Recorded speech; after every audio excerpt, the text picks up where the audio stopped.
Hello दोस्तों, नमस्कार। मैं होशंती भाई स्वागत करती हूँ अपने यूट्यूब चैनल पे। एक बहुत ही प्यारा कजरी गीत सुनाने जा रही हूँ। कैसे लगेगा कमेंट में जरूर बताना। पिया सैंडल लिया दहाई हिल के, बात बूझा दिल के ना। पिया सैंडल मांगाई दहाई हिल के, बात बूझा दिल के ना।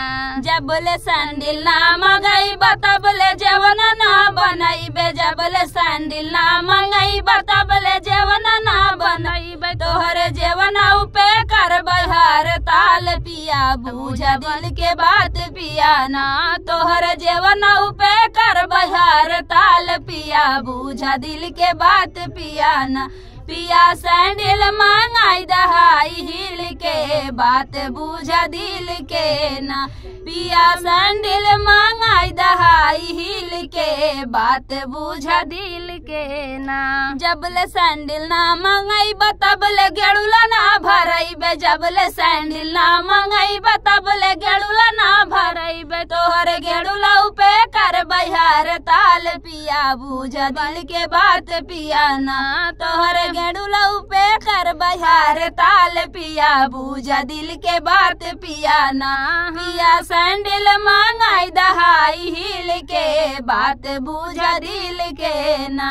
पिया सैंडल मांगाई दहाई हिल के, बात बूझा दिल के ना। जबले सैंडल ना मंगाई बताबले बीरवा ना जोराईबे। जबले सैंडल ना मंगाई बताबले बीरवा ना जोराईबे। तोहरे बीरवा उपे कर बहार ताल। पिया बूझा दिल के बात पिया ना। तोहरे बीरवा उपे कर बहार ताल। पिया बूझा दिल के बात पिया ना। पिया सैंडल मांगाई दहाई हिल के, बात बूझा दिल के ना। पिया सैंडल मांगाई दहाई हिल के, बात बूझा दिल के ना। जबले सैंडल ना मंगाई बताबले सजिया ना लगाईबे। जबले सैंडल ना मंगाई बताबले सजिया ना लगाईबे। तोहरे सजिया उपे कर बहार ताल। पिया बूझा दिल के बात पिया ना। तोहरे सजिया उपे कर बहार ताल। पिया बूझा दिल के बात पिया ना।